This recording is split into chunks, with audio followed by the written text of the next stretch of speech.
దినదినాన కురుస్తున్న వర్షాలతో గోదావరిలో వరద ఉధృతి పెరుగుతోంది. ధవళేశ్వరం కాటన్ బ్యారేజీ వద్ద గోదావరి వరద ప్రవాహం స్వల్పంగా పెరిగింది. బ్యారేజీ వద్ద 11 అడుగులకే చెరువులో వరద కొనసాగుతుంది. దీంతో 175 గేట్లను స్వల్పంగా ఎత్తి దిగువకు నీటిని విడుదల చేస్తున్నారు.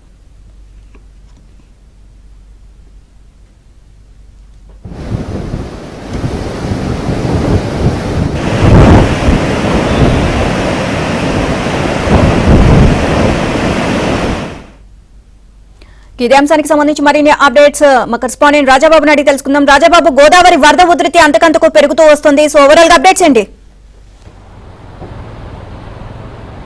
నీలిమ ఎగువ ప్రాంతాల్లో కురుస్తున్న భారీ వర్షాల వల్ల ధవళేశ్వరం కాటన్ బ్యారేజ్ వద్ద కూడా గోదావరి ప్రవాహం క్రమంగా పెరుగుతుంది. గత 3 రోజులుగా కూడా ధవళేశ్వరం కాటన్ బ్యారేజ్ వద్ద వరద ఉధృతి కొనసాగుతుంది. ఇప్పటికే ఎగువ ప్రాంతాల్లో భారీ వర్షాలు కురవడం వల్ల గోదావరి వరద ప్రవాహం కూడా క్రమంగా పెరుగుతుంది.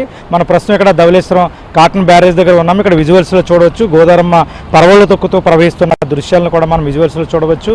ఎగువ ప్రాంతాల నుంచి భారీ స్థాయిలో వరద నీరు ధవళేశ్వరం కాటన్ బ్యారేజ్కు చేరడం వల్ల ఇక్కడ నీటి మట్టం 10.90 అడుగులకు పెరిగింది. దీంతో జలవనరుల శాఖ అధికారులు మొత్తం బ్యారేజీకి సంబంధించి 175 గేట్లను కూడా స్వల్పంగా ఎత్తివేసి మొత్తం 6 లక్షల క్యూసెక్కుల వరద నీటిని దిగువకు విడుదల చేస్తున్నారు. ఇక్కడ మనం ధవళేశ్వరం కాటన్ బ్యారేజ్ దగ్గర విజువల్స్లో చూస్తున్నాము. గోదావరమ్మ పరవళ్లు తొక్కుతూ ప్రవహిస్తున్న దృశ్యాలను కూడా మనం విజువల్స్లో చూస్తున్నాము. ఇప్పటికే ధవళేశ్వరం కాటన్ బ్యారేజ్ నుంచి 6 లక్షల క్యూసెక్కుల వరద నీరు విడుదల చేయడం వల్ల అంబేద్కర్ కోనసీమ జిల్లాకు సంబంధించి పి గన్నవరం మండలం దగ్గర కూడా అక్కడ లంక గ్రామాల ప్రజలు నాటు పడవలపైనే ప్రయాణం సాగిస్తున్నారు. గోదావరి ప్రవాహం కారణంగా నదీపైపై వేసిన రహదారి పూర్తిగా నీట మునగడంతో ఇప్పుడు ప్రస్తుతం లంక గ్రామాల ప్రజలు కూడా రాకపోకల నాటు పడవలపైనే ప్రయాణం చేస్తున్నారు.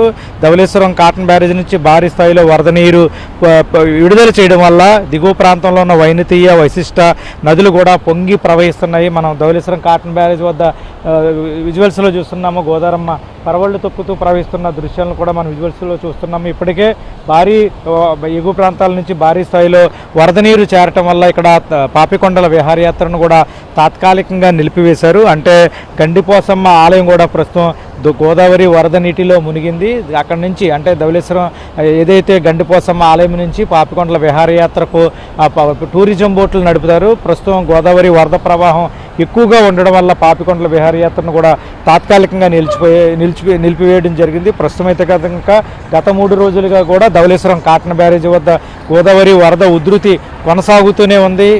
భారీ స్థాయిలో అంటే సీలేరు నుంచి ఎగువ ప్రాంతాల నుంచి భారీ స్థాయిలో వరద నీరు చేరటం వల్ల ధవళేశ్వరం కాటన్ బ్యారేజ్ వద్ద వరద ప్రవాహం కొనసాగుతూనే ఉంది.